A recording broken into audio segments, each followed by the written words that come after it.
Hello guys, how are you? I hope you will be fine. Today I want to teach you passive voice of Hindi for past perfect continuous tense. यानी कि आज के इस video में हम सब जानने वाले हैं पास्ट परफेक्ट कंटिन्यूअस टेंस का पैसिव वॉइस बनाना। ठीक ना। जैसा कि आप सब जानते हैं कि पास्ट परफेक्ट कंटिन्यूअस टेंस का पैसिव वॉइस नहीं बनाया जाता। ठीक ना। लेकिन मैंने इसके पहले वाले वीडियो में भी बताया कि माइकल स्वान जैसे वैज्ञानिक के मतानुसार पास्ट परफेक्ट कंटिन्यूअस टेंस यानी कि future present perfect continuous tense, past perfect continuous tense और फ्यूचर परफेक्ट कंटिन्यूअस टेंस तथा फ्यूचर कंटिन्यूअस टेंस का भी पैसिव वॉइस बनाया जाता है सिर्फ बीइंग जोड़ के। ठीक ना। क्या BEING यानी कि बीइंग जोड़ के इन सभी टेंसों का पैसिव वॉइस बनाया जाता है। तो जैसा कि हम प्रेजेंट परफेक्ट कंटिन्यूअस टेंस का पैसिव वॉइस पढ़ चुके हैं, इस वीडियो में पढ़ेंगे पास्ट परफेक्ट कंटिन्यूअस टेंस का पैसिव वॉइस बनाना। ठीक ना। तो पढ़ते हैं passive voice. Passive voice of Hindi यानी कि हिंदी के सेंटेंसों का पैसिव वॉइस पढ़ रहे हैं। ठीक ना। यानी कि ऑफ हिंदी, ये है बॉक्स नंबर यानी कि 9 बॉक्स नंबर यानी कि हमने 8 बॉक्स पढ़ चुका था, 9 वाला बॉक्स था, ये 10 बॉक्स है, बॉक्स नंबर 10। ठीक ना। Past perfect continuous, past perfect continuous tense. ठीक ना। पास्ट परफेक्ट कॉन्टिन्यूअस टेंस का पैसिव वॉइस, इसमें लिखते हैं एग्जाम्पल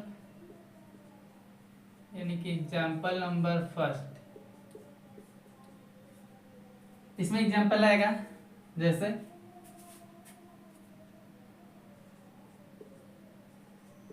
छोला सुबह से बेचा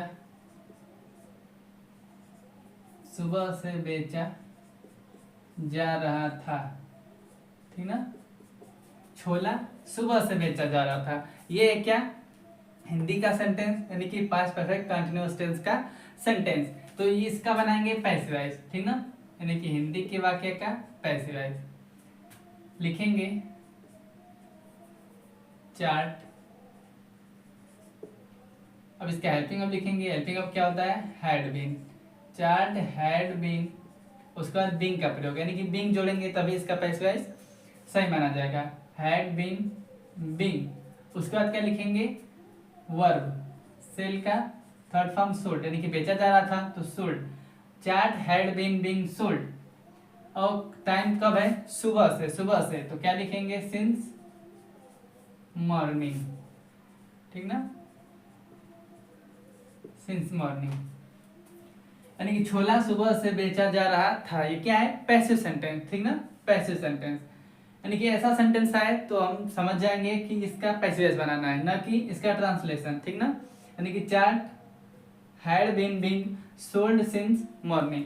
नेक्स्ट एग्जांपल लिखते हैं, ये है अफर्मेटिव यानी कि साधारण वाक्य। अब इंट्रोगेटिव सेंटेंस से पढ़ते हैं यानी कि अफर्मेटिव सेंटेंस में एक एग्जांपल और 2 एग्जांपल करेंगे इंट्रोगेटिव सेंटेंस में, यानी कि क्या शब्द पहले करके क्या शब्द बीच में करके। जैसे क्या शब्द पहले आ जाए तो क्या करेंगे, यानी कि क्या साइकिल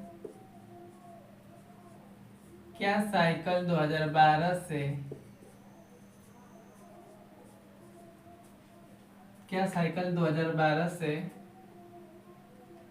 चल रही थी या चलाई जा रही थी। ठीक ना। तो क्या साइकिल 2012 से चल रही थी तो लिखेंगे क्या शब्द पहले आएगा तो हेल्पिंग और पहले लिखते हैं। ठीक ना। हैड, उसके बाद सब्जेक्ट हैड द साइकिल,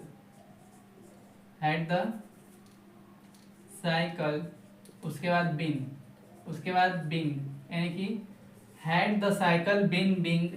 अब क्या है, चलाई जा रही थी यानी कि चल रही थी तो बीन रन। ठीक ना। उसके बाद क्या लिखेंगे, समय, तो सिंस 2012।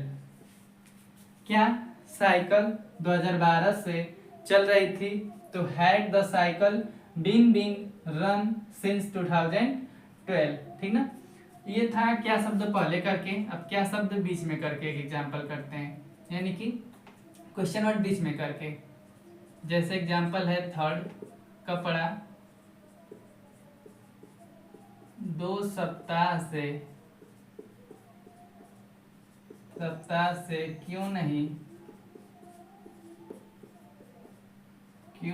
खरीदा जा रहा था, ठीक ना।